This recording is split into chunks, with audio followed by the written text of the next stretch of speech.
Mais uma vez, boa noite a todo mundo.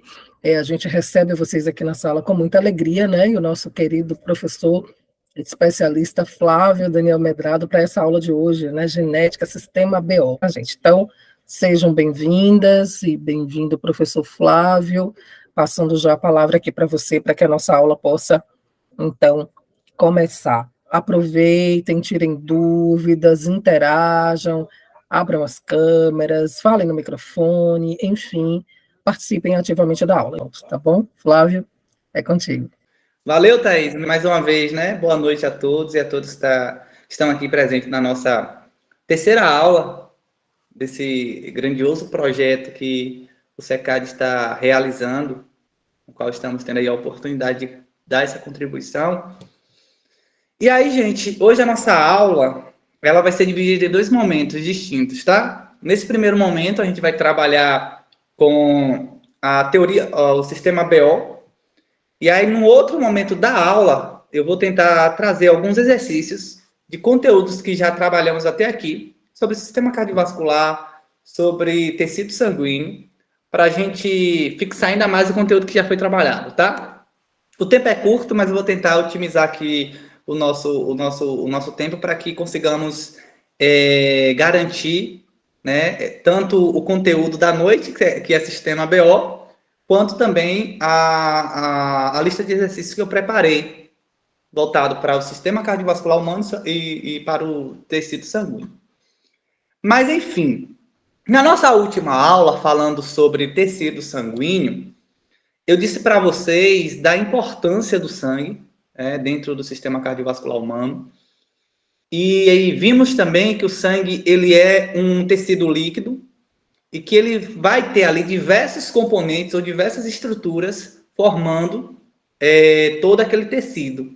E aí vimos que o sangue ele é constituído por uma parte líquida, chamada de plasma. Vimos também que o sangue ele é constituído por dois tipos de células, uma atuando no transporte de oxigênio, né, e de gás carbônico, que são as hemácias, a outra atuando no processo imunológico, no processo de defesa do nosso organismo, que são os nossos leucócitos, e a quarta parte do sangue, que são fragmentos de células, as plaquetas, que atuam no processo de coagulação sanguínea. Então, assim, a gente viu na aula passada a importância do sangue, né, para a manutenção das atividades primordiais do nosso organismo. E aí, esse cara que aparece aí para vocês agora, Carl Landstein, em 1901, ele lançou, né, a teoria do sistema BO, que é basicamente a teoria que vai definir as tipagens sanguíneas, os tipos sanguíneos. Então, naquela época, antes da descoberta do sistema BO, aconteceu diversos equívocos nos processos de transfusão sanguínea, justamente pela não descoberta, né, dos fatores que determinavam os tipos sanguíneos. E aí esse cara ele foi o responsável pelo estudo de forma minuciosa do sangue humano. E aí, né, depois dessa descoberta, foi possível perceber que o sangue humano ele vai se enquadrar em 4 grandes grupos sanguíneos, tá bom? E o que vai dizer Carl Landstein, gente, na teoria do sistema ABO?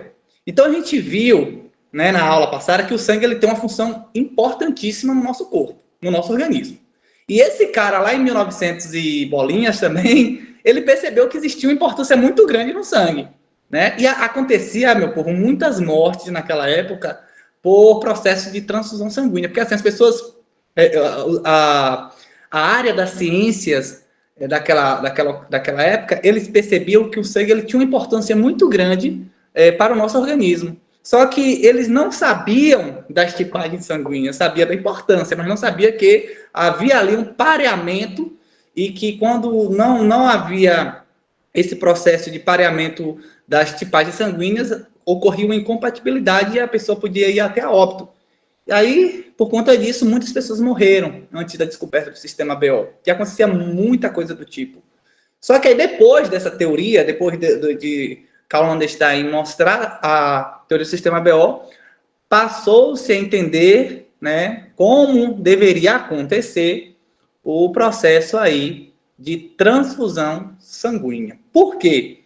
Ele observou o que para concluir isso, professor? Primeiro, ele observou os glóbulos vermelhos dos seres humanos. Então, a gente viu na última aula que os glóbulos vermelhos são células que estão em grande quantidade no nosso tecido sanguíneo, tá bom? Corresponde praticamente aí 45% do nosso sangue, e que nas hemácias das nossas na membrana das hemácias de nossas células existem alguns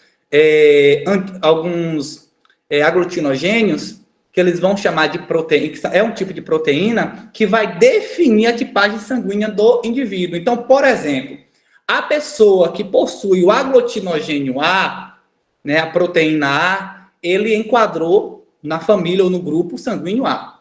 A pessoa que possuía, né, o aglutinogênio B se enquadrava na família do grupo B.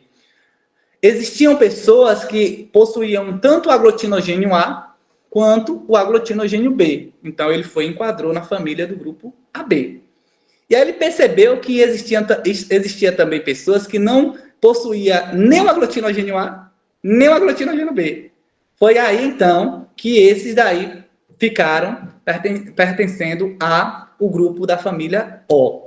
Então, Karl Landstein, ele percebeu que existe aí um fator, ou um aglutinogênio, uma proteína, que está situada na membrana das hemácias dos seres humanos e que vai definir a sua tipagem sanguínea. Então, se eu tenho uma proteína A, pertence ao grupo A. Se eu tenho uma proteína B, pertence ao grupo B.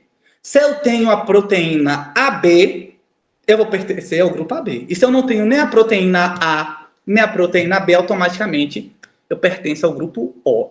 Só que uma coisa também que ele observou nessa teoria, ou nos estudos do sistema BO, é que automaticamente, quando a pessoa tinha o tipo sanguíneo A, o sistema imunológico dele reconhecia o B como invasor. E aí criava uma resistência, e aí por conta disso, as células imunológicas do corpo dessa pessoa criavam ali anticorpos, né, antígenos, que criava como se fosse uma resposta imunológica contra aquele tipo sanguíneo. Então, automaticamente, se eu tinha o tipo sanguíneo A, a proteína A presente nas minhas hemácias, o meu organismo, ele criava resistência contra o B, que automaticamente, né, o B no meu corpo, no meu organismo, seria, abre aspas, né, um corpo estranho. Seria um tipo de proteína estranha chegando ao meu organismo. Então, automaticamente, o meu corpo ia detectar aquela proteína estranha e ia criar uma resposta imunológica. Então, ele foi percebendo isso. A mesma coisa acontecia com B. A pessoa que tinha o tipo sanguíneo B, ou seja, tinha lá o aglutinogênio, né, a proteína presente na membrana de suas hemácias, automaticamente o organismo dessa pessoa criava uma resistência contra quem? Contra o A. Tá? Aí ele percebeu também o quê? O cara que tem o tipo sanguíneo A e AB, ele vai possuir tanto o aglutinogênio A quanto o aglutinogênio B. Ou seja, ele não vai criar resistência nem contra o aglutinogênio A, nem o B, porque ele possui, né, aderida à membrana de suas hemácias, os dois aglutinogênios. E por último, o O, como não possui nem o aglutinogênio A e nem o aglutinogênio B, automaticamente ele cria resistência contra o A e contra o B. Daí, depois dessa análise feita por Karl Landstein, ele percebeu por que quando algumas pessoas lá no passado recebiam sangue de outros, né, não acontecia nada, né? A pessoa reagia normalmente, mas já havia outros casos que o indivíduo recebia sangue de outro, né, de outra pessoa, e chegava ao ponto de ir a óbito, justamente porque ocorria o quê? Uma incompatibilidade sanguínea. Né? O corpo da pessoa detectava ali que era uma proteína estranha e automaticamente o sangue coagulava dentro dos vasos sanguíneos e acontecia uma série de problemas devido a esse processo de incompatibilidade. Então, o sistema BO nada mais é do que a classificação do sangue humano em 4 grupos distintos, né, existentes, que é o grupo A, o grupo AB, o grupo AB e o grupo O. Esses 4 grupos aí, tá bom? Outra coisa. Depois, deixa eu voltar na imagem aqui para explicar uma coisa importante para você. Aí Karl Landstein viu que existiam esses 4 grupos sanguíneos, aí agora ele fez o quê? Se no passado pegava sangue de todo mundo e doava para todo mundo, sem saber qual era a tipagem sanguínea dos outros, aqui agora ele já sabe. Eu tenho 4 grupos sanguíneos. Então, vou pegar o cara aqui que é do grupo A, tem o tipo sanguíneo A, e vou fazer uma transfusão sanguínea desse cara para um outro que também é do grupo A. E aí ele percebeu, ele notou que quando ele fazia esse processo, né, havia novamente o processo de incompatibilidade. Ou seja, acontecia constantemente a incompatibilidade sanguínea. Então, assim, né, parafraseando aqui o pensamento dele, né, eu acredito que ele pensou, poxa, eu já descobri os 4 tipos sanguíneos, mas por que é que ainda continua acontecendo a incompatibilidade sanguínea? Eu pego o cara lá do grupo A, né, faço a transfusão sanguínea para um outro cara também do grupo A, e mesmo assim ainda acontece a incompatibilidade sanguínea. Foi daí que ele vai perceber, analisar um macaco da raça Rhésius, tá bom? Fez um experimento com esse macaco, com alguns coelhos também, e aí ele percebeu, com base nessa análise, nesse experimento no macaco da raça Rhésius, que existia um outro fator, tá? Também nas hemácias dos indivíduos, que definia se o tipo sanguíneo dela era positivo ou se era negativo. Daí, ele entendeu, por isso que eu pego o cara lá do grupo A, faço a transfusão sanguínea também para um outro cara do grupo A e está acontecendo a incompatibilidade. Porque existia um fator ali que determinava se a pessoa era positivo ou negativo. Daí, então, né, depois da análise nesse macaco da raça Rhésius, por isso que a gente vai chamar fator RH, o RH é por conta do animal que foi utilizado no experimento, que foi esse macaco Rhésius, vai definir que, além do aglutinogênio A, além do aglutinogênio B, vai existir um outro fator que vamos chamar de fator RH, que algumas pessoas vão ter esse fator, e aí aquelas pessoas que possuem aquele fator RH, vamos chamar de positivo.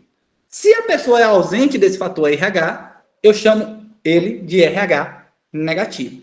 Daí, agora, vai acontecer o quê?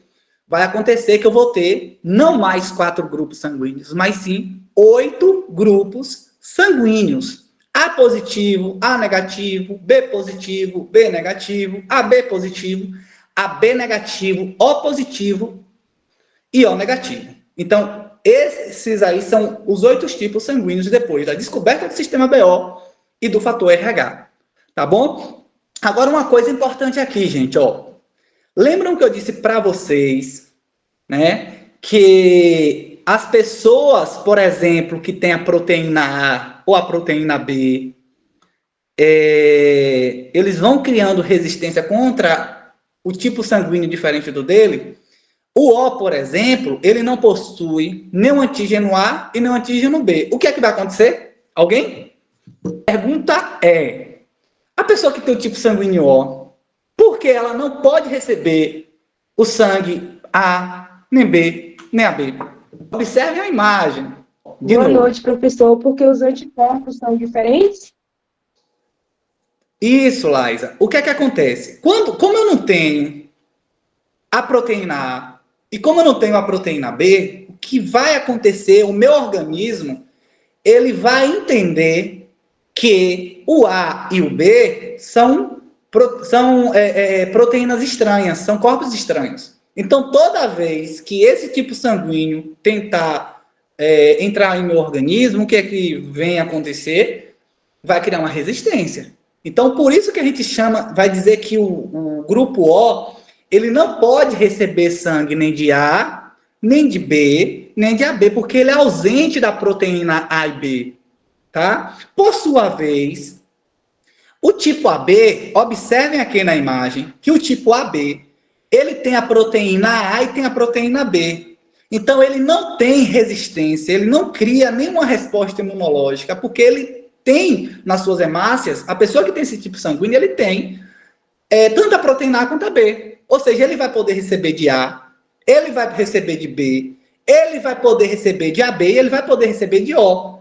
Por que o O? Porque o O, como não tem nenhum tipo de proteína, ele pode doar para todo mundo, tá? Só que ele não recebe, a não ser dele mesmo. Já o AB, ele, pelo fato de ter a proteína A e a proteína B, ele não pode doar nem para A, nem para B e nem para o O, porque ele possui as duas proteínas. Mas, na contrapartida, ele pode receber de todos os outros 3 grupos sanguíneos. Deu para entender isso aí, gente? Uma outra informação aí que a gente está colocando, se vocês sabem o tipo sanguíneo de vocês. Caso vocês saibam, pode colocar aí no chat, viu? Participando. O meu, por exemplo, é A positivo. Né? E essa questão de tipos sanguíneos também é muito relativo. Hoje no Brasil, aqui, o tipo sanguíneo mais comum é o O positivo, seguido do A positivo. Em alguns países da Europa, por exemplo, a gente vai encontrar que o tipo sanguíneo mais comum é o B, né? Alguns países da África, o mais comum vai ser o AB negativo. Então, assim, pode variar muito, é muito relativo de país para país. Aqui no Brasil, hoje, o sangue mais comum é o sangue A positivo e O positivo. É tanto que na hora que eu perguntei aí, alguns já foram colocando A positivo, né? Porque é um sangue muito comum e é um fator genético, tá? É um fator genético que a gente já vai ver isso também logo mais. Beleza, gente? Então, assim, por que eu estou explicando isso aqui para vocês?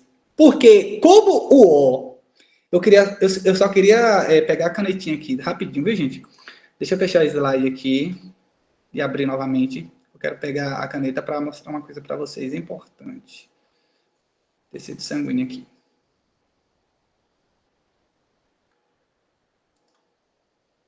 Pronto.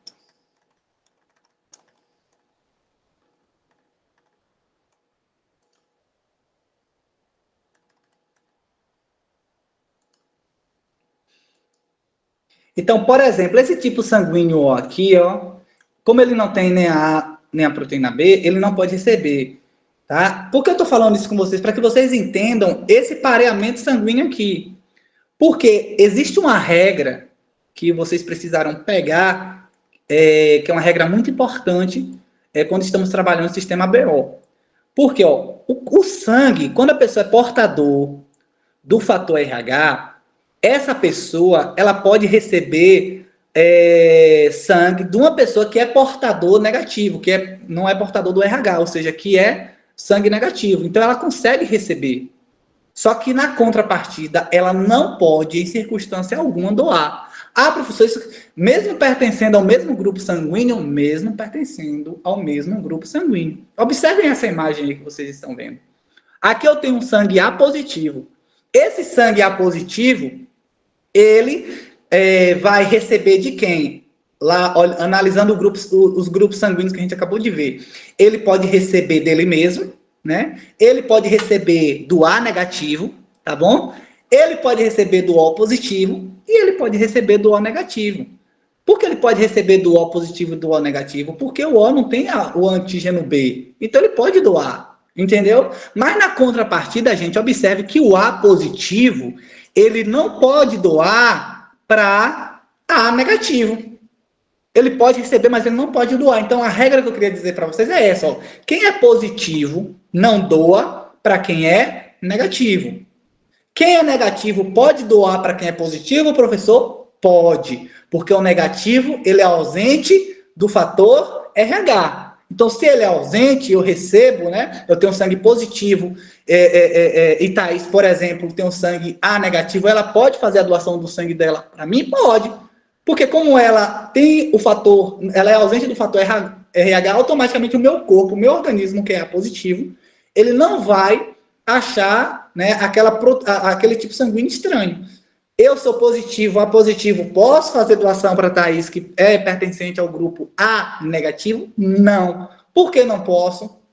justamente porque a Thaís é ausente do fator RH. Então, quando o meu positivo, né, quando esse fator RH fazer contato com o organismo de Thaís, automaticamente o organismo de Thaís vai detectar aquela proteína RH e vai começar a criar uma resposta imunológica que pode acarretar uma série de consequências no organismo de Thaís. Tá bom? Então, assim, eu costumo dizer para os alunos o seguinte: quando a gente vai estudar sistema BO, primeira coisa que vocês precisam entender é o seguinte, gente. Professor, eu quero saber como eu faço aqui o pareamento sanguíneo, de quem vai doar para quem e quem recebe de quem. Primeira coisa que vocês precisam ter dimensão são os 4 grupos sanguíneos. Então, o tipo A, ele pode doar para quem? Ele pode doar para o AB, né? E ele pode doar para ele mesmo. Ah, professor, por que ele não pode doar para o B? Porque, ó o A aqui, criando uma resposta no B aqui, criando uma resposta imunológica. Por que o A não pode doar para o O? Porque o O é ausente da proteína A. Então, ele pode doar somente para ele mesmo, o tipo A, né? E para a B. Mas o tipo A pode receber de quem, professor? Ele pode receber do tipo O e dele mesmo. Então, a primeira coisa que vocês precisam fazer é qual é o pareamento dos grupos sanguíneos.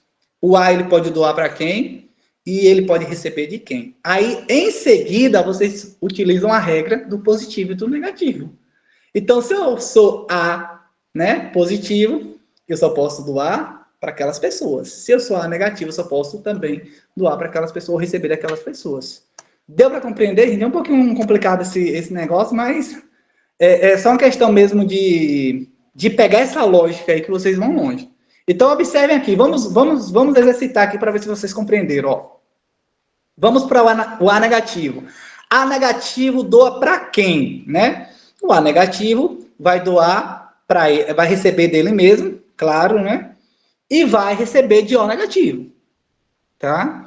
E ele pode doar para quem, professor? Ele pode doar para A negativo, ele pode doar para A positivo, ele pode doar para B positivo e para B negativo. Aí eu vou pular aqui agora para o AB, ó. Veja esse AB. O AB eu disse para vocês que ele recebe sangue de todo mundo ou não? Alguém? Nessa imagem aqui, eu disse para vocês o quê? Que o AB, ele vai receber sangue de quem? Alguém? Ele pode receber sangue do A positivo, A negativo e alguns outros demais, principalmente o O. Eu acho que foi isso, né? O AB, isso, Liza. O AB positivo, gente, lembra que eu disse para vocês, sempre quando for fazer o parâmetro, o pareamento sanguíneo, observar qual é o grupo sanguíneo. AB, pelo pareamento dos grupos, ele pode receber de quem aqui, nessa imagem? Ele pode receber de todo mundo, não é isso? Não é isso? O AB? Ele aqui não recebe de todo mundo? Eu quero que vocês participem. Hoje eu só vou sair daqui se vocês participarem. Isso. Pronto. O AB, ele vai receber do A, ele vai receber do B e ele vai receber do O. Ok? Aí agora eu faço o quê, professor? Para entender aqui o pareamento, eu vou ver se esse AB, ele é positivo. Porque se ele for positivo, ele vai receber de quem? De todo mundo. Entendeu? Por que ele vai receber de todo mundo? Porque o AB, por si só, ele já é um receptor universal. E quando se trata do AB positivo, todos podem doar para ele. Entenderam, gente? Já na contrapartida, esse AB, né, pelo fato de ser AB, e a gente viu aqui o que nessa imagem? Que o AB, ele não vai, né, doar para A. Por que ele não pode doar para A? Porque o A não tem o B aqui, tá vendo? Por que ele não pode doar para o B? Porque aqui no B eu não tenho a proteína A. Por que ele não pode doar para o O? Porque o O é ausente das duas proteínas, ou seja, o AB só doa para ele mesmo. E quando a gente fala de AB positivo, ele pode doar para o AB negativo? Não. Porque positivo não doa para quem é negativo. Deu para compreender, meu povo?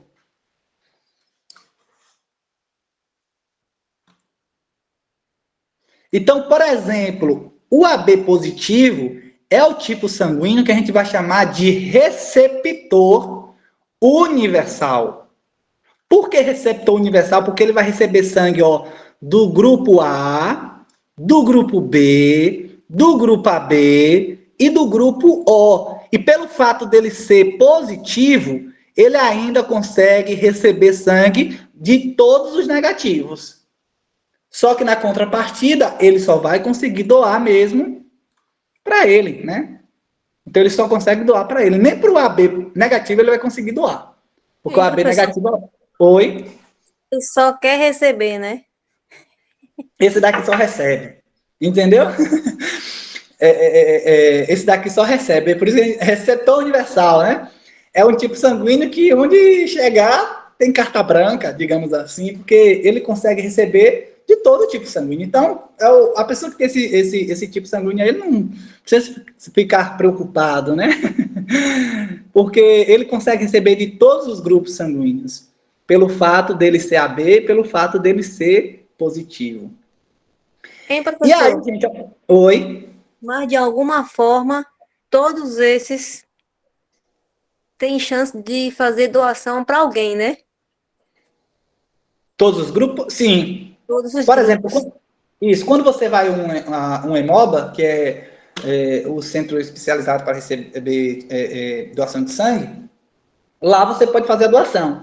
Aí, no momento que, por exemplo, uma pessoa está precisando de sangue, aí eles que vão fazer esse pareamento. Então, fica estocado, né, todo esse sangue que é doado, dos vários grupos, dos oito grupos sanguíneos. E aí, quando alguém chega lá, por exemplo, precisando do sangue A negativo, aí eles vão olhar lá. O A negativo ele pode receber de quem? Então, eu vou pegar uma bolsa do O e uma bolsa do A negativo, entendeu? Então, só esses dois aqui pode fazer a doação de sangue para o A negativo, entendeu?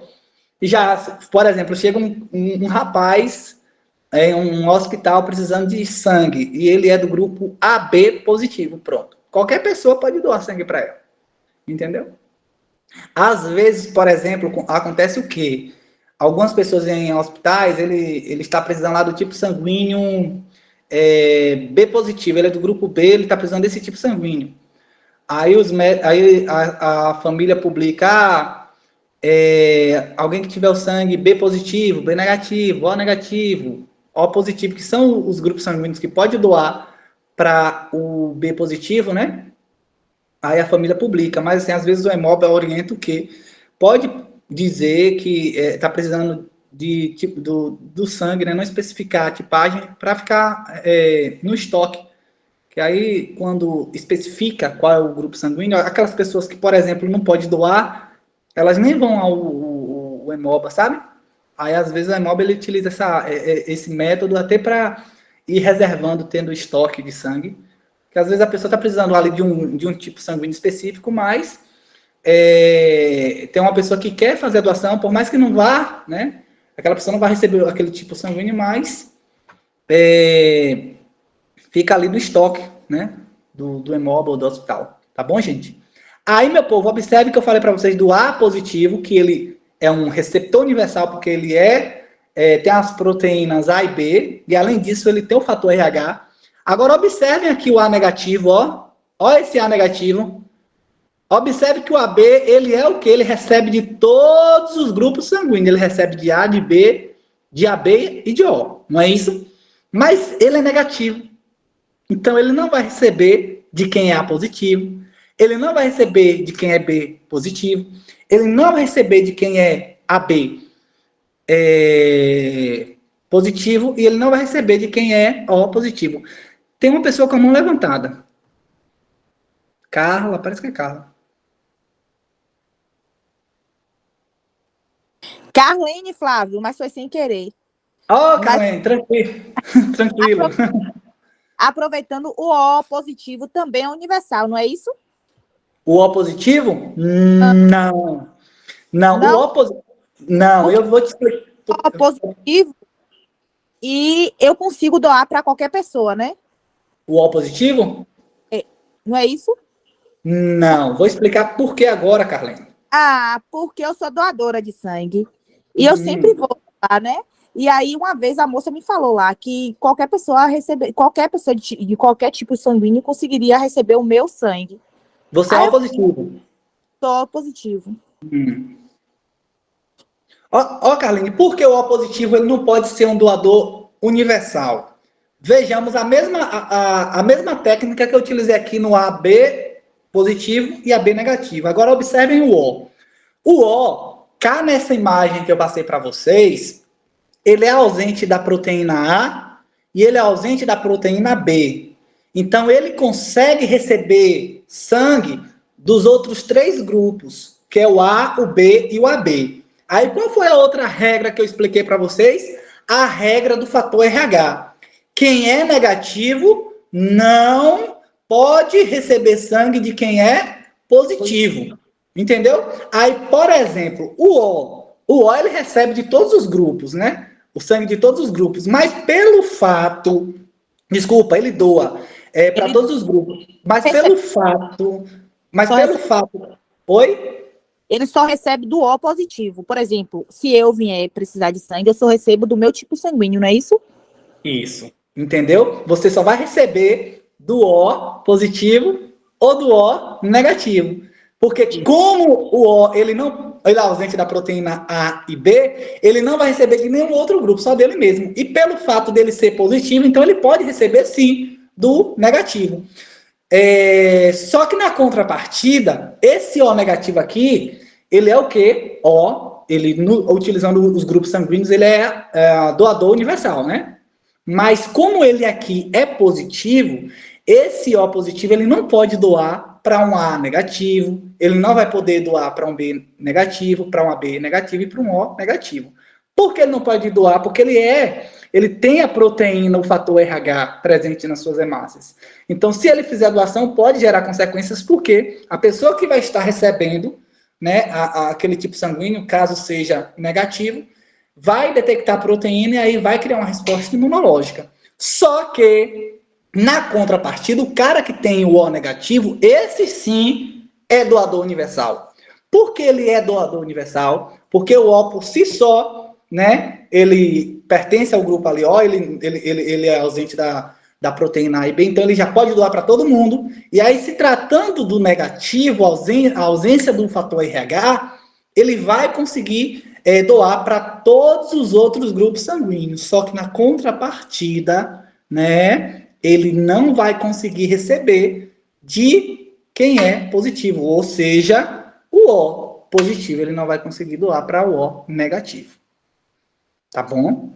Então aqui a gente está diante de um doador universal, que é o O negativo, e a gente está diante de um receptor universal, que é o AB positivo. Tá bom? E aí também aqui eu abro um parêntese aqui para explicar isso aqui para vocês, ó. Na contrapartida, o AB positivo ele é um receptor universal, mas ele só consegue doar para quem é AB positivo. Tá bom? Ou seja, que tem o mesmo tipo sanguíneo que ele. O O, a mesma coisa, só que invertido. O O, ele é doador universal, só que ele só vai conseguir receber sangue de alguém do mesmo grupo, do mesmo fator RH que ele. Deu para compreender, gente, isso aí? Ninguém está com dúvida, não? Então, né? Dá mais um... Pode falar. Ô, professor, a pessoa chega, vamos supor, acidentado e precisa receber sangue. Esse teste é feito imediato para saber qual tipo de sangue ela tem, né? Isso. E vamos supor, eu vou fazer doação de sangue, mas eu não sei qual é o meu tipo de sangue. Então, antes disso, é feito um teste para saber qual tipo de sangue, se é A positivo, A negativo, O positivo. Isso. Na verdade, quando você vai ao imóvel fazer a doação, eles passam lá uma bateria de exames, né? Antes de receber o sangue, para saber se a pessoa tem algum tipo de doença, para saber também a tipagem sanguínea, para não acontecer nenhum tipo de erros. Mas, assim, a primeira coisa que eles fazem são esses exames, Um desses exames, por exemplo, é a questão para detectar se a pessoa é portador do HIV, um exemplo, tá? E aí existem outros exames também, mas um dos exames é esse. E aí também tem o próprio exame para fazer a tipagem sanguínea, para descobrir, saber ali qual é o tipo sanguíneo, porque às vezes a pessoa chega lá e não sabe qual é o tipo sanguíneo, né? E aí esses centros, eles realizam também esses exames de tipagem sanguínea, e aí a pessoa, não tendo nenhum problema, né? Aí a pessoa consegue doar tranquilamente. Pode falar, Carlinhos. Não, Flávia, eu ia contribuir aí com ela, porque na primeira vez que eu fui doar sangue, eu fiz um questionário, né? Primeiro, fiz o questionário, no mesmo dia, eles coletaram o sangue para levarem para análise. Aí, na análise, já veio, na carteirinha, né, do doador, aí já veio o meu tipo sanguíneo. Aí, automaticamente, eles ficaram, né, com a bolsa, porque... E, assim, eles usaram a mesma técnica que você falou. Eles não identificaram qual é o tipo sanguíneo. Teve um rapaz que teve um acidente, aí precisava de doadores. E eles não falam qual é o tipo sanguíneo, só que precisam de doador. Aí, automaticamente, a gente vai e já fica lá, né? A bolsa de sangue. Isso. Foi uma técnica porque antigamente os hemobas, eles, por exemplo, eu chegava em um hospital precisando de sangue, aí a família falava, gente, automaticamente o hospital entra em contato com o hemoba para liberar algumas bolsas de sangue, né? Caso o hospital não tenha, aí o hemoba disponibiliza essas bolsas de sangue. E aí, às vezes, a família, né, para repor essas bolsas que foram utilizadas, passava algumas informações, olha, tá precisando de sangue tipo, por exemplo, a pessoa que era do tipo A negativo, né? Tá precisando do sangue A negativo e do O negativo, quem pode doar esse tipo de sangue, tal. Só que ele tava tendo muito problema que só ia doar sangue as pessoas que pertenciam a esses grupos. E às vezes o hemoba ele tinha que ter um estoque maior de sangue. Porque às vezes chegava uma outra pessoa lá, né, precisando de um outro tipo sanguíneo, que pertencia também a um outro fator RH, e aí não tinha estoque. E aí quando a gente mandava, quando as famílias postavam essas mensagens, especificava já o tipo sanguíneo da pessoa.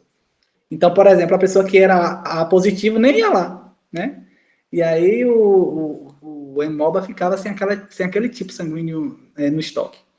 E aí foi uma técnica também, um método para nunca deixar, né, faltar estoque de sangue nesses locais. E essa doença aí, meu povo, alguém já ouviu falar? Eritroblastose fetal. Alguém?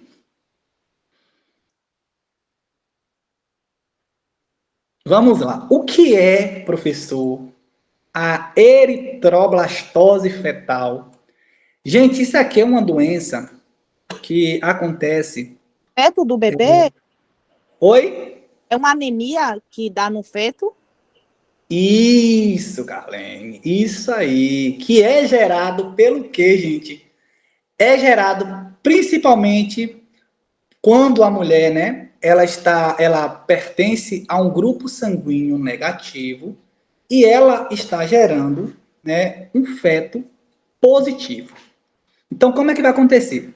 Na primeira gestação da mulher, caso ela seja negativo, isso acontecia muito no passado, sabe? A eritroblastose fetal. Muito, muito. Mas hoje já se tem um acompanhamento com as gestantes mais de perto, sabe? Tem essa coisa do pré-natal, acompanhamento com obstetra. Então, assim, tem todo um acompanhamento mais detalhado, então é muito difícil acontecer. Mas ainda assim, em pleno século XXI, ainda acontece casos de eritroblastose fetal. E o que é? Quando a mulher ela pertence a um grupo negativo e ela está gerando um filho positivo, vai gerar normalmente, tá? Só que durante o parto, tanto cesariana quanto parto normal, vai haver o quê? O corte, né, do cordão umbilical. E aí, havendo o corte do cordão umbilical, o sangue da mulher, de forma direta agora, que é negativo, ele vai criar uma resposta imunológica que fez contato com o sangue positivo da criança. Então, quando faz contato esse sangue negativo da mãe com o sangue positivo do bebê, o corpo da mãe reconhece o organismo da mãe, reconhece que ela é uma proteína diferente, o fator RH, né? É uma proteína diferente. E aí, automaticamente, o corpo da mãe vai começar a produzir o quê, gente? Anticorpos, uma resposta imunológica. Só que o que as pessoas confundem acham que a eritroblastose fetal acontece na primeira gestação. Mas não, vai acontecer, né, caso não se tenha todo um acompanhamento na segunda gestação. Porque na primeira, o sangue da mãe, né, ela não vai fazer de forma direta contato com o sangue do bebê. Ela é negativa, está gerando um feto positivo, mas não faz contato direto. Qual é o contato direto que vai fazer? Na hora do parto, né, na hora da cesariana ou na hora do parto normal. E aí, quando a mãe faz contato com esse sangue positivo, ela cria uma resposta imunológica, ela vai criar anticorpos contra o fator RH.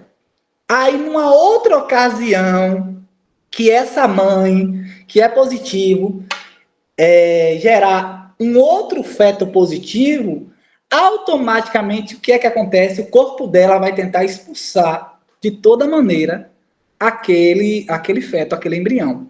Porque detectou que a proteína RH está presente, né, naquela criança. E aí, automaticamente, o corpo da mulher vai entender que aquilo que está sendo gerado, né, abre aspas, é um corpo estranho, e aí vai tentar expulsar de toda maneira. Às vezes, quando não consegue expulsar, o que pode acontecer, ocasionar? A criança nascer com anemia falciforme, nascer com algum tipo de paralisia, com algum tipo de malformação no cérebro. Então, assim, gera diversas consequências. Como eu disse para vocês, era um problema que acontecia muito no passado, quando não se tinha esse acompanhamento de perto. Hoje em dia, né, pelo fato de ter as gestantes terem muito mais, sabe, conhecimento, esse acompanhamento, isso não acontece com tanta frequência, mas ainda assim acontece. Então, assim, a eritroblastose fetal é justamente esse processo em que a mulher, no primeiro parto, tá, ela gerou uma criança positiva, ela é negativa e gerou uma criança positiva, e aí o sangue dela fez contato com a da criança, e aí o que aconteceu? Ela criou uma resposta imunológica, aí novamente, aí na segunda gestação que ela tiver gerando uma criança, caso seja positivo, pode acarretar algumas doenças para a criança, ou então o próprio corpo da mulher expulsar. Pode falar, Carlinhos.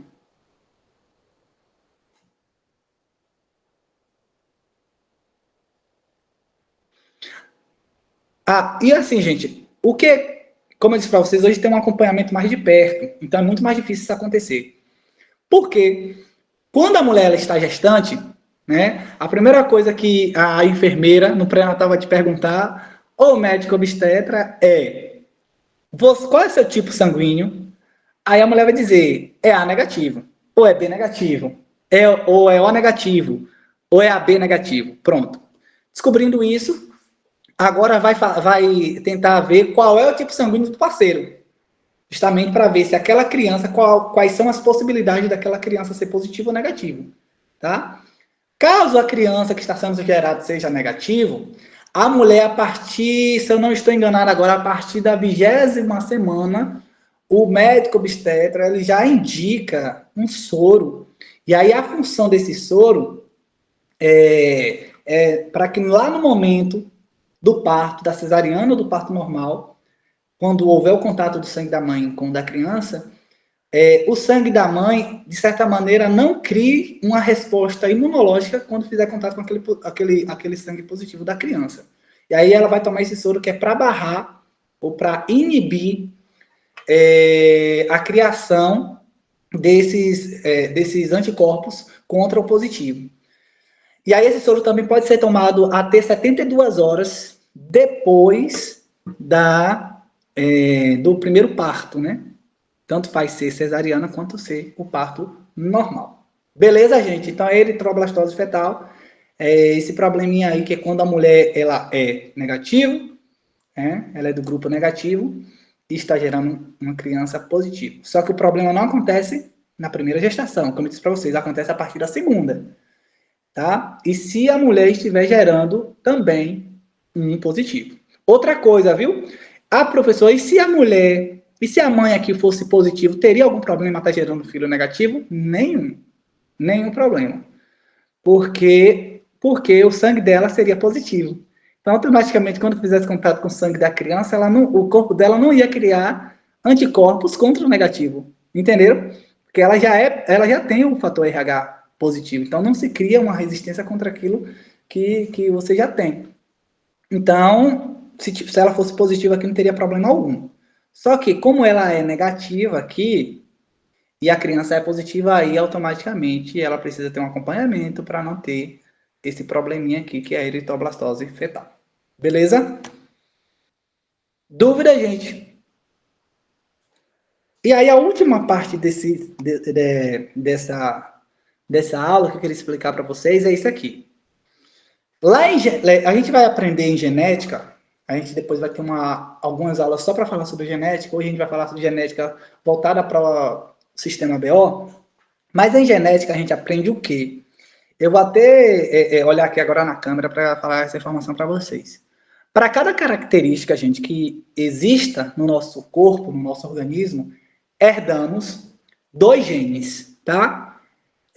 Então, por exemplo, a coloração dos meus olhos. Eu herdei quantos genes para a cor de olho? 2. Um desses genes veio através do espermatozoide do meu pai, e o outro gene para a cor de olho veio através do óvulo, tá? Então, um veio através da célula sexual masculina, que é o espermatozoide, e o outro gene para a cor de olho veio através da célula sexual feminina, que é o óvulo. Essas características, ou seja, para cada característica que exista no nosso corpo, a gente sempre vai herdar 2 genes. Um desses genes, a gente vai ver em genética, ele vai prevalecer, que a gente vai chamar de dominância. É quando um gene ele domina sobre o outro. E o outro, né, que a gente herda, ele fica recessivo, ou seja, ele não se manifesta. A gente tem o gene, mas não se manifesta. Então, digamos que Flávio, né, ele herdou 2 genes para cor de olho. Um desses genes que Flávio herdou é o gene para cor de olho preto. O outro gene que Flávio herdou é para cor de olho castanho. O gene que dominou em Flávio é o gene o quê? Castanho. Mas, lá no núcleo das células de Flávio, tem o gene que veio de um dos seus genitores, que é o gene preto. Esse gene, Flávio pode mandar para o filho dele, apesar de não ter manifestado nele, mas Flávio pode encaminhar esse gene para o seu filho. Entendeu, gente? Então, assim, por que eu estou falando isso para vocês? Para que toda vez que estivermos falando em genética, em características, em fenótipo, em genótipo, vocês se lembrem dessa informação, tá? Que para cada... Oi? Isso explica quando tem em uma família tem uma criança que nasceu com os olhos azuis, mas nem o pai tem os olhos azuis. Uhum. Pode ser herdado de um avô, paterno ou materno? Isso, inclusive eu já presenciei, e com certeza vocês também já viram diversos casos assim, Carlinhos. Eu presenciei um caso de um colega. Ele tinha, assim, as características, né? O fenótipo dele tinha coloração loira, os cabelos loiros e os olhos bem claros. Só que nem o pai nem a mãe tinha essas características. Só que quando ele foi puxar, né, a árvore genealógica dele, o que foi que aconteceu? Ele tinha um bisavô que era a cara dele, bisavô por parte de pai. Era a cara do menino, era a cara dele. E aí o que pode ter acontecido, gente? Aquele gene, vou utilizar o de cor de olho claro, tá? Porque ele tinha as características assim, o fenótipo dele era muito parecido com o do bisavô. Só que quando ele pegava assim, o comparativo, não tinha mais ninguém na família que tinha aquelas características. E aí percebeu o quê? O bisavô tinha a mesma cor de olho dele. Aquele gene foi enviado para o avô desse colega meu. No avô desse colega não se manifestou esse gene. Esse mesmo gene para cor de olho claro foi encaminhado para o avô dele. No avô dele também não se manifestou. Foi enviado para o pai dele. No pai dele não se manifestou. E esse mesmo gene de cor de olho claro foi encaminhado para ele e veio se manifestar nele. Ou seja, quando ele puxou essa questão hereditária, ele percebeu que lá atrás ele tinha um bisavô com aquelas mesmas características que ele. Ou seja, foi um fator genético, foi uma herança, uma característica que foi sendo passada de uma geração a outra, sempre sendo recessivo em alguns dos seus genitores. Só que nele dominou. Então, esse processo aí em genética a gente vai chamar de dominância e de recessividade, tá? Então, assim, quando nós estamos formados, lembre-se sempre disso, sempre a gente vai herdar, gente, duas características. Por exemplo, eu herdei quantas características para minha tonalidade de pele? Duas. Eu herdei duas características. Eu passei uma dessas características através do meu gameta, ou seja, da minha célula sexual, para o meu filho. Entendeu? E aí essa característica, eu não sei, aí agora se vocês me perguntarem, teria que fazer todo um exame, né, detalhado para saber se a característica que eu passei para meu filho foi o que eu herdei do meu pai ou o que eu herdei da minha mãe. Mas eu passei para ele uma dessas características. A mesma coisa acontece com vocês. Então a gente herda duas características, né? Herdamos duas características e enviamos uma através do nosso gameta. E para a questão do tipo sanguíneo não é diferente. A tipagem sanguínea é da mesma forma. Então, por exemplo, o grupo do sistema ABO são determinados por uma série de 3 alelos, tá? Ou seja, uma série de 3 genes, tá bom, gente? Então, a pessoa que é do grupo A, ele vai herdar, isso quer dizer que ele tem qual é a configuração genética dele? Ele vai ter o gene IA, ou ele vai ter o gene IA, Izinho. Ah, professor, isso não entendi. Isso quer dizer que ou o pai dele, ou ambos os pais aqui, mandaram o gene IA para ele, caso ele tenha um sangue IA. Ou então ele tem essa outra configuração. Digamos que aqui o pai mandou o IA e a mãe mandou o Izinho. Entendeu? Eu vou falar isso porque eu sei com propriedade do meu tipo sanguíneo, do genótipo do meu tipo sanguíneo. Eu, por exemplo, eu tenho sangue A positivo, como eu disse para vocês anteriormente. O meu tipo sanguíneo, a configuração genética do meu tipo sanguíneo é essa daqui, IA-Izinho. Ou seja, eu herdei esse A aqui, ou do meu pai ou da minha mãe, e eu herdei esse outro Izinho aqui também, de um deles. A minha configuração genética é essa aqui. Aí a mesma coisa, gente, acontece com B. A pessoa que tem o tipo sanguíneo B, isso quer dizer que ambos os pais mandaram a mesma informação para ele, ou então um dos pais mandou IB e o outro mandou Izinho. Só que o AB e o O, aqui agora é o X da questão, eles só têm uma configuração genética. Tá? Então, por exemplo, se você tem um sangue AB, automaticamente tua configuração genética é essa daqui. Se eu tenho sangue O, tanto faz ser O positivo quanto O negativo, a configuração a genética do meu sangue é essa. Então, quem tem um sangue O aí já sabe, ó, você é Izinho, Izinho. Isso quer dizer o quê? Que quando vocês, caso for mulher, né? Quando estiver ovulando, fazendo um óvulo, e caso esse óvulo fecunde, qual é a informação que vai ir para o tipo sanguíneo? Vocês só mandam I. Entendeu, gente? A mesma coisa a questão dos homens. Quando a formação do gameta masculino, do espermatozoide. Só para o tipo sanguíneo, só pode mandar qual informação, caso seja o Izinho. No meu caso aqui, ó, eu posso mandar tanto essa primeira informação, o Izinho, quanto essa outra informação, tá? O IA. Eu vou dar um exemplo aqui simples. Meu filho, ele é O. Minha esposa, o tipo sanguíneo dela é O. E o do meu menino também nasceu com O. Ele é O positivo. E meu sangue é A positivo. Então, isso quer dizer o quê, gente? Que Flávio, ele mandou esse Izinho. Porque a pessoa que tem o O só pode mandar o Izinho. Ou seja, a minha esposa, como ela é O, ela só manda esse Izinho aqui, ó, para o filho dela.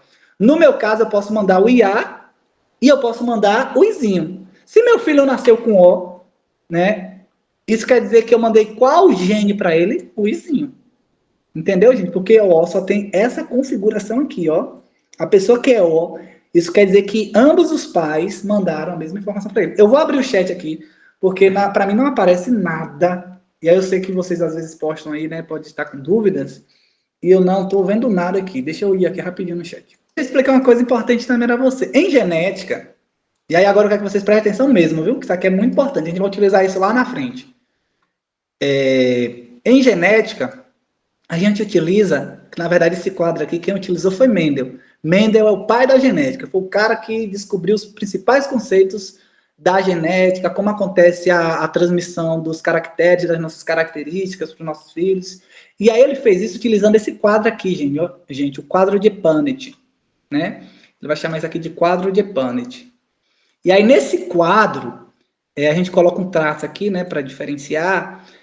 Aqui a gente vai colocar nessa parte aqui de cima, ó, eu vou até destacar.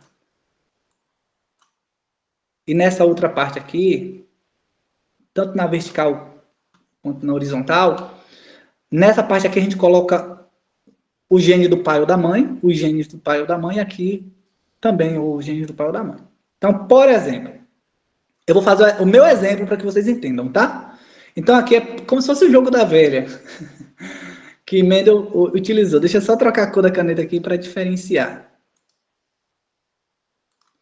Aí o que Mendel fez? Mendel percebeu que para cada característica que exista no nosso corpo, a gente herda quantos genes, que eu acabei de dizer?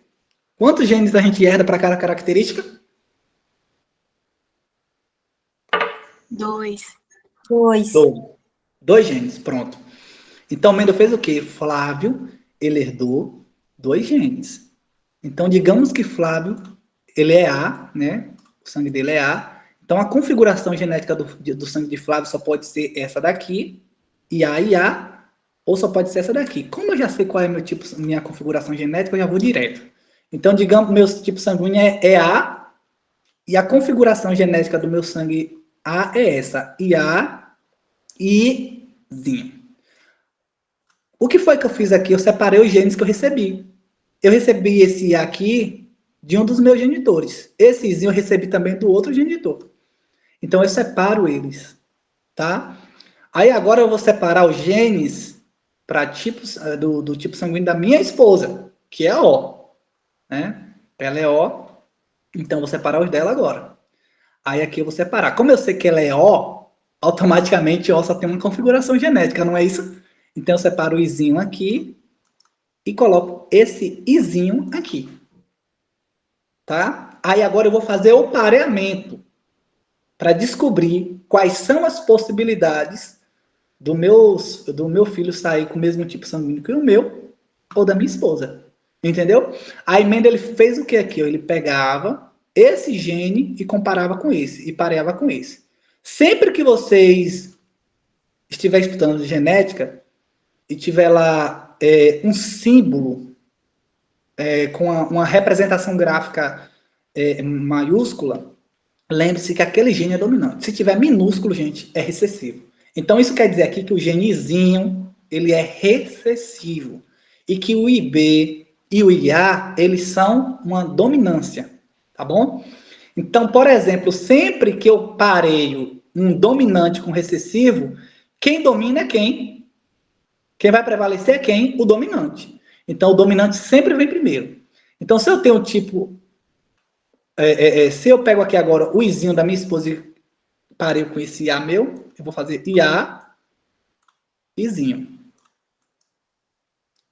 Esse outro Izinho aqui, agora com esse de cá. Izinho, Izinho.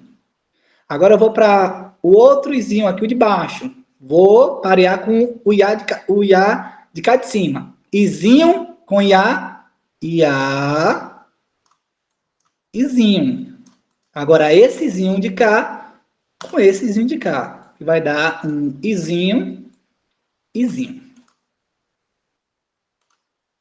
Aí Mendel fez o quê? Mendel percebeu que cada quadrado desse aqui equivale a 25% de chance. Então, quando eu pego aqui os genes que eu recebi do meu pai, da minha mãe, né, para o meu tipo sanguíneo A, pego os genes que minha esposa recebeu dos pais dela para o tipo sanguíneo dela, que é O, e faço pareamento, eu descubro que eu tenho 50% teremos 50% de chance de ter um filho com sangue A e teremos 50% de chance de ter um filho com sangue O. Ou seja, todos os nossos filhos, se a gente for ter 3, 4, 10, 15, 20 filhos, enfim, quantos filhos a gente for ter, eles só podem ser ou A ou O, por conta da configuração do nosso tipo sanguíneo. Deu para compreender?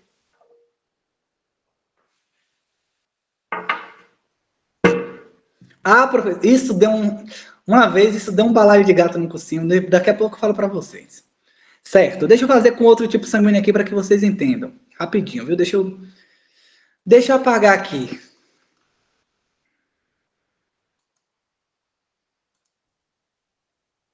Enquanto você apaga, o senhor conta, professor. Foi assim, eu cheguei no cursinho uma vez. Eu vou fazer que vocês vão entender. Eu vou fazer o pareamento que vocês vão entender. Aí, pronto. Vamos fazer com outro tipo sanguíneo agora. Vamos fazer o quadro de Punnett. E outra coisa, viu, gente? Vocês podem fazer isso aí para outras características. Aí, lá em genética, a gente vai estudar mais à frente sobre a primeira e a segunda lei de Mendel. Mendel utilizava, para simbolizar quando um gene era dominante, a letra A maiúscula. E quando o gene ele era recessivo, a letra A minúscula, né? Então, A maiúscula dominância, A minúscula recessiva. E aí Mendel fazia isso. Aí, por exemplo, quando eu queria simbolizar que o gene daquele indivíduo para cor de olho era dominante, eu colocava lá um azão, né? O gene para cor de olho, o outro gene que ele recebeu do genitor dele era recessivo, eu colocava o A minúsculo. Aí fazia o pareamento, tá? Então vocês podem fazer essa transposição para outras características. A gente está fazendo aqui agora com tipagem sanguínea, que são essas configurações genéticas que existem aí nos grupos sanguíneos. Então, por exemplo, se eu tenho uma pessoa, João, né? João, ele tem o tipo sanguíneo AB, né? Ele é do grupo AB. Então, isso quer dizer que João herdou quais genes, qual é a configuração genética dele? Isso quer dizer que ele herdou um IA do pai, ou da mãe, tanto faz, e herdou o IB também, ou da mãe ou do pai, tanto faz. E João, né, ele casou com uma mulher que é O. E O só tem uma configuração. A gente viu. Izinho, Izinho. Tá? Então, por que eu coloquei esse Izinho aqui? Porque eu coloquei esse Izinho. Esse Izinho aqui, Maria, que casou com João, herdou de um dos seus genitores, e o outro gene, ela herdou também do outro genitor dela. Então, digamos que esse daqui ela herdou do pai, esse daqui ela herdou da mãe. Tá bom? João, a mesma coisa. Então, digamos que esse daqui, João, herdou do pai dele para o tipo sanguíneo que ele possui, que é o AB, e esse outro gene aqui, ela herdou da mãe, né? Para o tipo sanguíneo dele. E aí, agora, João e Maria, eles querem saber quais são as possibilidades dos filhos deles nascerem com o mesmo tipo sanguíneo que eles ou diferente. Então, a gente faz o mesmo esquema. Izinho com IA, IA, Izinho. Izinho com IB, IB, Izinho. Izinho com IA, IA, Izinho. Izinho com IB, IB, Izinho. Então, as chances aqui desse casal são quais? Primeiro, 50% de chance da criança ser A, porque cada quadrado desse aqui, do quadro de Punnett, a gente vai, equivale a 25%, né, de chances. E aqui ele vai ter, esse casal tem 50% de chance de ter o filho B. Né? Porque IA, Izinho, qual é a configuração aqui? Tipo sanguíneo A. E B, Izinho, qual é a configuração? Tipo sanguíneo B. E aí, rapaz, eu dei essa aula e falei sobre isso, e a menina, ela me falou, porque esse exemplo aqui na época eu fiz com, ela me passando a informação dos pais dela, tá? E aí ela me disse que o pai dela era B, que a mãe era O, e que ela era B. Aí eu falei, amiga, é impossível tu ser AB. Aí eu fui e fiz sangue com ela. E a menina ficou muito chateada. Ela ficou chateada porque, assim, né? Eu não sei o que ela quis interpretar, mas eu fui sincero com ela. Eu falei com ela que era impossível ela ser do grupo sanguíneo AB. E aí eu fiz todo esse pareamento com ela. Eu disse, olha, como teu pai é AB e como tua mãe é O, é impossível. Você só pode ser A ou você só pode ser B. Ou você se confundiu na sua tipagem sanguínea, ou você se confundiu na tipagem sanguínea dos seus genitores. Aí teve um menino na hora que falou, ou a mãe dela pulou a cerca. Eu falei, eita, meu Deus, essa menina saiu louca da aula. Mas depois resolveu, sabe? Mas assim, no final, descobriu que ela não era B, né? Ela tinha se confundido mesmo. Ela se confundiu e aí o tipo sanguíneo dela era B. E ela achava que, desculpa, era A, e ela achava que era B. Então houve a confusão da parte dela. Ela depois até pediu perdão, né, pelo ocorrido. Mas o bom é que a gente utilizou o exemplo, né, dela para passar para os meninos que, assim, como é que acontece esse processo. Então, assim, vocês podem estar fazendo isso com todos os tipos sanguíneos, para que vocês possam ter a dimensão aí, como é que acontece esse pareamento, né, esse pareamento sanguíneo. E a mesma coisa, gente, acontece com a questão do fator RH, viu? Importante saberem disso aí, ó. O cara que é fator RH positivo,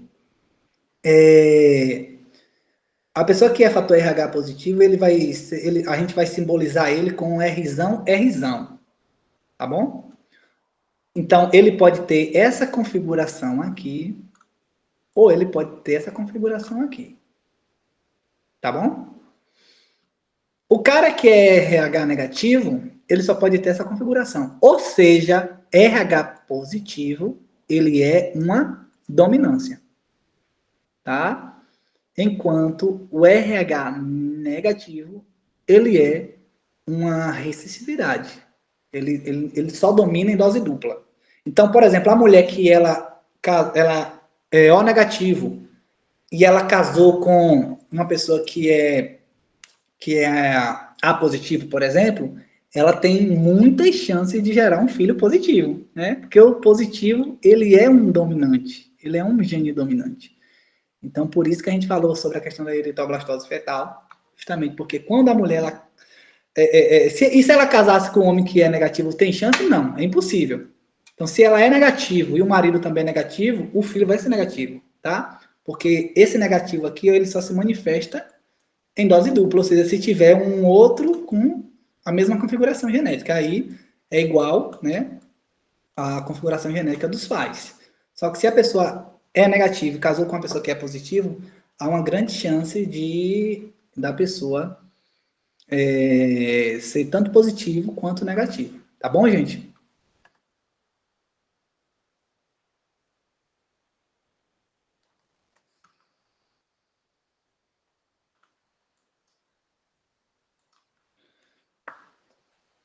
Rapaz, eu tinha me preparado. Cadê meus exercícios?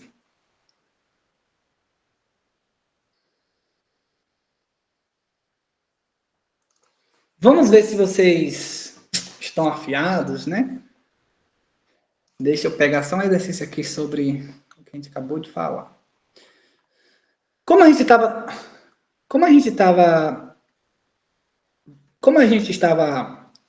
falando nas últimas aulas sobre a questão do conceito do sangue, tem algumas questões aqui também que a gente vai resolver agora, tá bom, gente? Então, peço agora a participação de vocês. Muito! Então, vai ter questões aí tanto de tipagem sanguínea, quanto também do conceito do sangue, tá bom? Então, vamos para essa primeira questão. E agora eu quero a participação de vocês. Pode abrir o microfone, pode falar, se não tem problema, tá? Um rapaz foi a uma consulta médica para realizar exame de rotina. Após analisar os resultados de seu hemograma, o médico disse que houve uma grande redução no número de plaquetas. Houve uma grande redução no número de plaquetas, o que as deixava em um nível muito abaixo do esperado para o indivíduo normal daquela idade. O médico informou, então, que o baixo número desse componente do sangue poderia levar a quadros de A, anemia, B, infecções. C, viroses. D, hemorragias. Ou E, leucemia.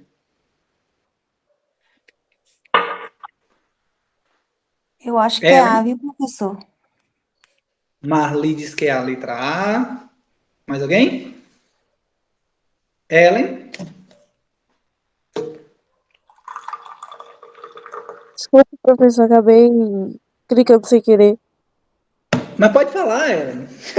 Mas queira, mesmo que levantou sem querer, queira agora, né, Flávia? Pode falar, gente. Caiu Falei essa que questão também do é Enem. A. Opção A? Caiu essa questão no Enem. Vocês marcariam qual opção? Olhem que isso foi Eu trabalhado fiquei em numa aula dúvida anterior, sobre a viu? A e a B. Liza? Eu fiquei em dúvida sobre a A e a E, quer dizer. Ah, yeah. Mais alguém? Aí, professor. A B? É. Mais alguém? Thaís colocou o polegar para baixo. Vamos lá. Ó, o enunciado aqui da questão está relatando que um rapaz fez um hemograma, ou seja, um exame de sangue. E nesse hemograma, o médico passou para o rapaz, né, que houve uma grande redução no número de plaquetas. Aqui a gente mata a charada. Porque a gente precisa lembrar qual é a função das plaquetas. A gente trabalhou isso na última aula. A gente viu a função do plasma, a função das hemácias, a função dos leucócitos. A principal função das plaquetas, que são fragmentos de células, é fazer o quê? O processo de coagulação, né? Thais até lembrou aqui que na última aula, ela trouxe até o exemplo dela, não foi, Thais? Sobre essa questão das plaquetas, que as plaquetas elas estão ligadas diretamente ao processo de coagulação sanguínea. Ou seja, o nosso sangue ele percorre um caminho, um percurso fechado dentro dos nossos vasos. Quando ocorre o rompimento desses vasos, automaticamente informações são enviadas para as plaquetas que vão até esses locais que o sangue está extravasando, que houve o rompimento, e elas começam a coagular aquela região para que o sangue volte ao seu caminho natural, né, para o seu percurso natural. Então, toda vez que vocês ouvirem falar plaquetas, elas estão relacionadas ao processo de coagulação. E aí a questão vai estar perguntando, ó, como trouxe aqui que esse rapaz está com um número muito abaixo de plaquetas, o que é que poderia afetar esse baixo ou essa baixa redução do número de plaquetas nesse rapaz, já que as plaquetas atuam coagulando, ajudando no processo de coagulação sanguínea, automaticamente poderia ocasionar um quadro de hemorragias, tá bom?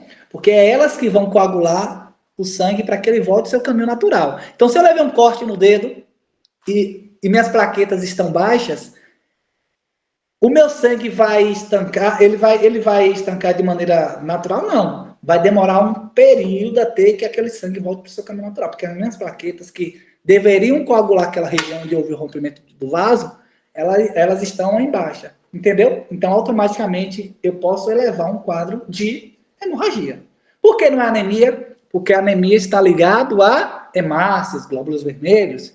Por que não são infecções? Estão ligados a os leucócitos, viroses, leucemias, todas estão ligadas à questão dos nossos leucócitos. Tá bom, gente? Eita lá! Vamos lá. Nos Jogos Olímpicos de Inverno, realizados nos Estados Unidos da América, uma das atletas foi eliminada no exame antidoping. Porque, embora não houvesse vestígio de nenhuma substância estranha em seu organismo, ela apresentava uma taxa de hemácias e de hemoglobina muito mais alta que a média das atletas do sexo feminino, com a mesma idade. O Comitê Olímpico considerou imprópria sua participação nos Jogos porque a maior taxa de hemácias permitiria uma menor oxigenação do sangue e uma maior obtenção de energia. B. O aumento do número de hemácias poderia causar uma diminuição do número de plaquetas e uma hemorragia interna. C. A maior taxa de hemácias poderia causar uma sobrecarga no músculo cardíaco e um possível infarto do miocárdio. D. A maior taxa de hemácias permitiria uma maior oxigenação do sangue e uma maior obtenção de energia. E E. A maior taxa de hemácias causaria um aumento na taxa de respiração e uma intoxicação sanguínea causada pelo aumento de ácido carbônico no sangue.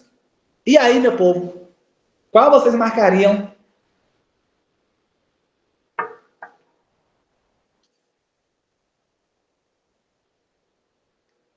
Bruna disse que marcaria B. Por que, Bruna?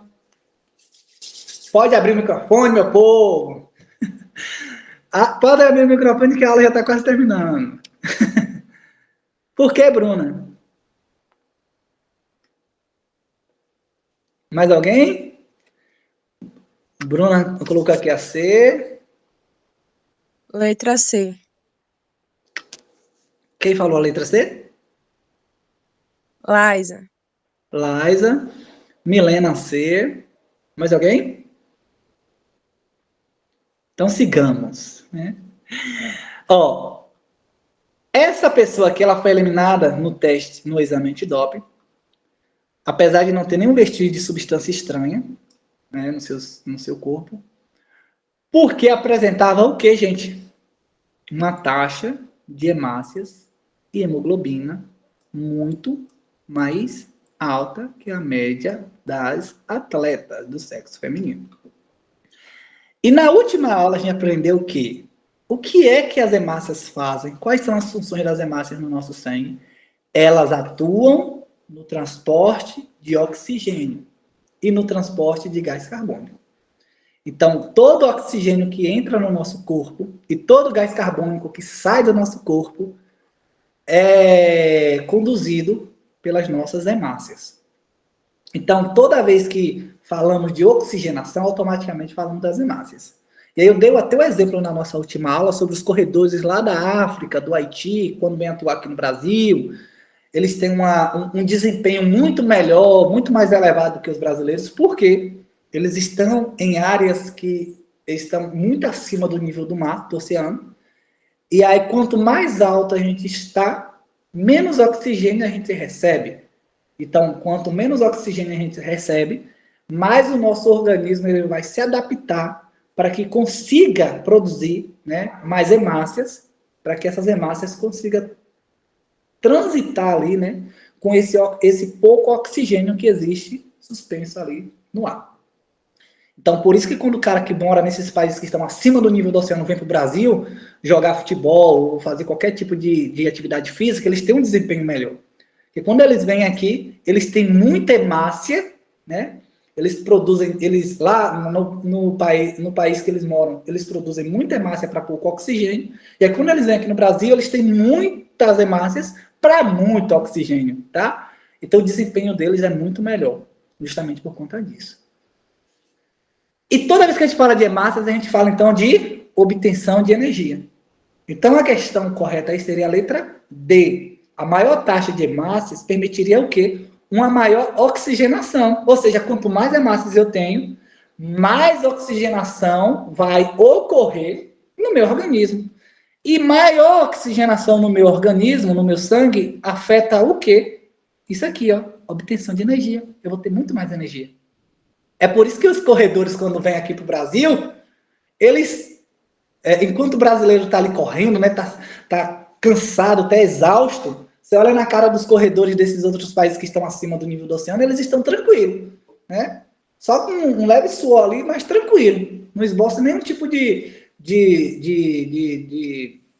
cansaço. Justamente porque o organismo deles tem uma oxigenação diferente, tá? Por conta de morarem num país que está muito acima do nível do oceano. E aí eles criam um organismo, uma estrutura toda adaptada para isso. Marli? Ô, professor, então essa atleta, ela foi eliminada e é um caso que não tem solução, correto? Isso. Isso. Eu depois vou até pesquisar se isso aconteceu de fato, se só foi a questão ilustrando, sabe? Porque de fato Você tá uma deficiência, né? Inclusive aqui no Brasil, os corredores que eu acabei de citar, eles correm todos os anos na São Silvestre. É tanto que aqui alguns atletas brasileiros, quando eles corredores, quando eles vão disputar essas competições, eles vão para países aqui da América do Sul. Eles saem do Brasil para irem treinar em países da América do Sul que estão acima do nível do oceano. Eles vão para Colômbia, para Bolívia, e eles treinam nesses países para conseguir ter uma adaptação melhor, sabe? A mesma coisa acontece quando um time de futebol vai jogar nessas cidades que estão acima do nível do oceano aqui da América do Sul. Eles vão 4 dias, 5 dias antes para ter toda uma adaptação do organismo, porque como eles vão para um local muito alto, a oxigenação é menor. E aí o corpo, Então, para não ocorrer uma fatalidade, cancelou ela. No caso, ela estava com ela, no caso aqui seria desigual com as outras, não é nem que ela ia sofrer nenhum tipo de consequências, porque assim, o organismo dela estava perfeito. Ela teria uma oxigenação muito melhor, entendeu? Ou seja, ela tinha uma vantagem maior do que as outras atletas, sabe? Então ela foi eliminada por conta disso, né? Aí como a questão trouxe aqui, ó, ela estava muito, a média de hemácias, né, e hemoglobina era muito mais alta do que a média das atletas do mesmo sexo que ela. E aí por conta disso ela foi banida, eliminada dos jogos, porque automaticamente ela teria um desempenho na prova melhor, entendeu? Pela oxigenação sanguínea. E essa eliminação foi correta? Oi? E essa eliminação foi correta? Olhando a luz assim das ciências, não, né? Assim, não tem. Porque assim, como a própria questão disse, ela no antidoping não foi detectado nenhum tipo de substância estranha. Foi uma adaptação do organismo dela. Possivelmente ela reside, ela mora em um país com nível, com altitude muito alta. Mas assim, eu não sei se de fato essa questão aqui foi algo verídico, né? Depois eu vou até pesquisar, ou se foi só para ilustrar mesmo, para que o aluno realizasse o exercício. Mas, assim, a olho aqui, a olho social, seria uma injustiça para ela, né? Porque, assim, não foi algo que ela induziu. Foi o próprio corpo dela, né? O organismo dela. Uma pessoa... Isso, Thaís. Caberia recurso, viu? Se for verídico, caberia recurso. Uma pessoa realiza um exame de sangue e percebe ao ver o resultado que está com uma quantidade de leucócitos acima do valor normal para a sua idade. Esse resultado pode sugerir que a pessoa apresenta... Ligeiro para terminar, só um. Vamos lá.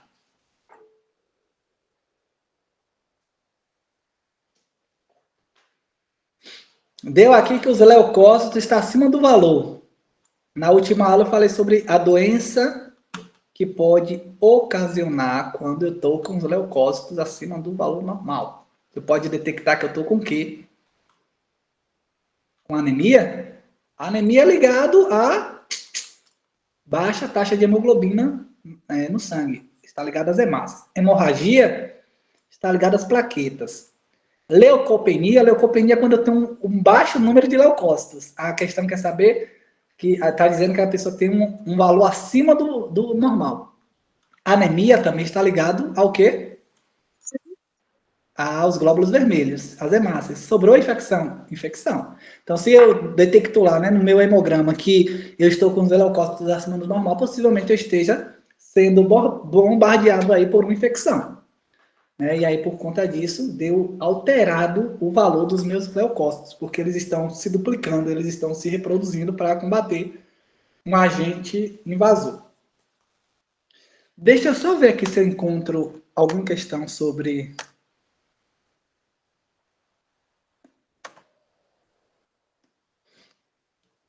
Essa daqui. Imagine que um homem de tipo sanguíneo O... case-se com uma mulher de sangue tipo AB. Qual é a probabilidade de esse cruzamento gerar descendentes de sangue tipo O? A gente viu lá, naquele pareamento que a gente fez, a possibilidade, dei até o exemplo da menina, havia a possibilidade do filho desse casal aqui, que é um O, que se casou com uma B, gerar uma criança com o tipo sanguíneo O. Tem chance? de acordo com aquele pareamento que a gente fez? Vou fazer aqui embaixo rapidinho, só para vocês visualizarem.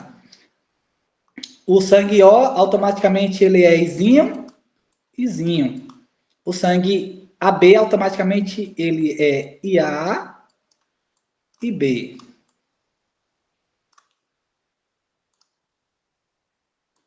IA com Izinho, IA, Izinho. IA com Izinho, IA, Izinho. Perdão pelas letras, viu, gente? IB com Izinho, IB, Izinho. IB com Izinho, IB, Izinho. Aí aqui as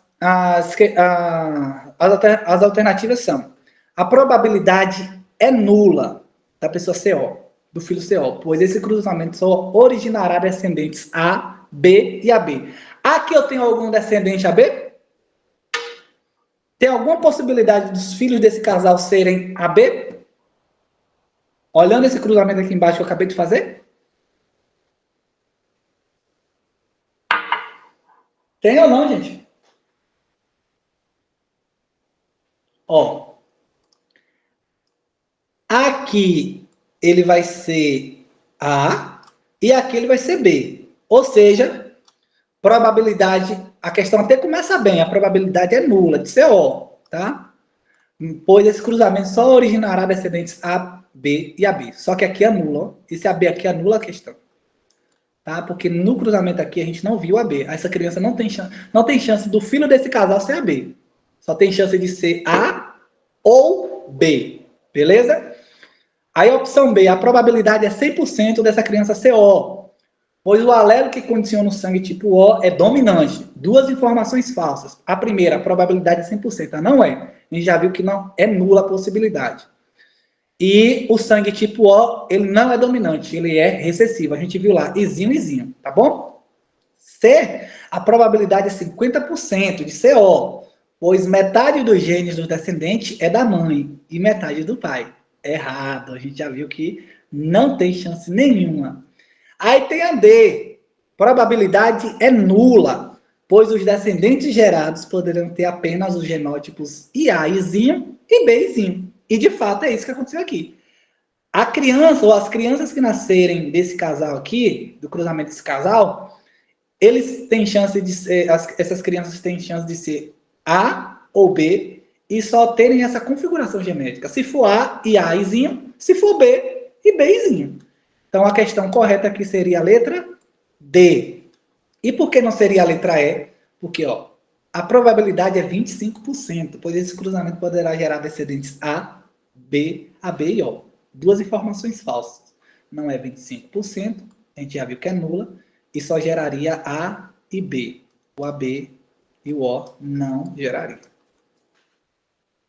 Gente, teria mais coisas aqui para a gente falar, para a gente ver, mas tá bom, né?